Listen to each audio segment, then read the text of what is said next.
Chris, thank you.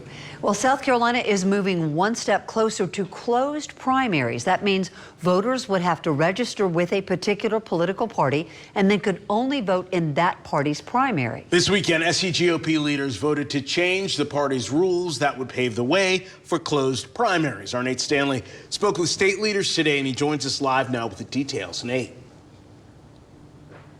Well, earlier this year, the South Carolina legislature voted down a bill that would have closed the state's primaries and created strictly partisan voting. Voting rights groups like the League of Women Voters, however, say that closing South Carolina primaries would only increase extremism in the state. Join somebody, or rather not join, but just show up for somebody else's club meeting and help pick their officers and then leave and not affiliate with them. South Carolina GOP Chairman Drew McKissick is feeling optimistic about the party's recent move to close its primaries. The vote over the weekend by the SCGOP changed its bylaws to close their primary elections to just registered Republicans. It's a move that doesn't directly change anything about South Carolina elections, but McKissick says it will help forcing the state legislature's hand through a lawsuit in federal court. I would anticipate one of two things would most likely happen. One, the legislature may see that, there's a lawsuit pending. Maybe we'll go ahead and get this partisan voter registration thing done and put into law, at which point, we would drop our lawsuit.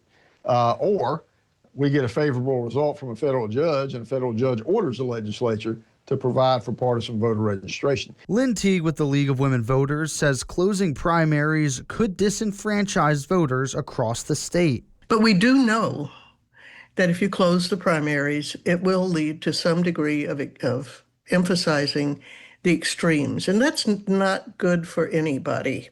And it's not good for most of the voters in South Carolina. This year, South Carolina lawmakers rejected a bill that would have closed the primaries. During the same legislative session, lawmakers pushed and ultimately chose not to redistrict the congressional map. If you're an independent, how are you going to have a voice?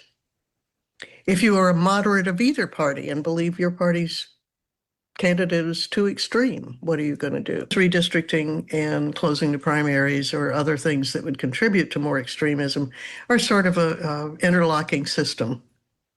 One can amplify the other in both directions.